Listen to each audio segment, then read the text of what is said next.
where enormous profits have been made, historically the highest profits ever, probably 3 to 10 times what they have been making in the previous years.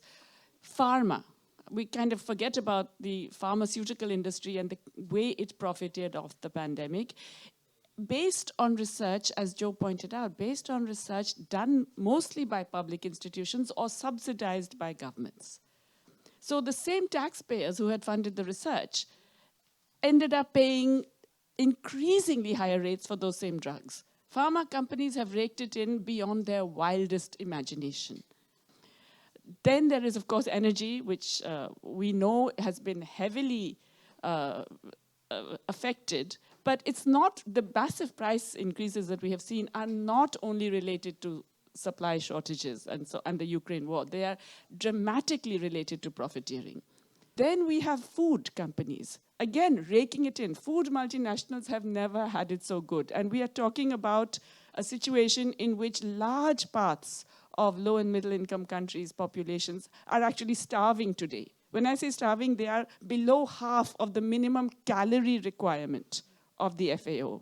Some of these big global agribusinesses have raked in the highest profits ever in their history. Okay, so that's the third set of countries. The fourth is finance. We've forgotten about finance because, you know, we thought they stopped creating that much trouble we thought. They haven't, okay? They are creating more trouble than ever in the developing world. But financial companies are massively responsible also for a lot of the price hikes that we saw.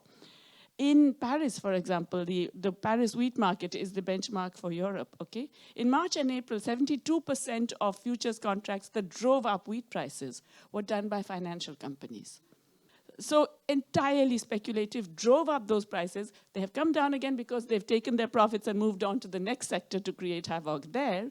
But while these prices have come down in the global market, they haven't come down for developing countries.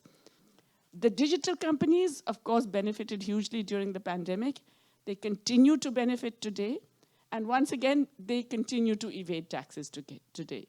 So these 5 sectors today, I would estimate, explain about 80% of the massive profit increases that we have experienced globally. We are not regulating them. We are not taxing them. We are not preventing them from doing really terrible things, not just to people in developing countries, but to the world and to the planet.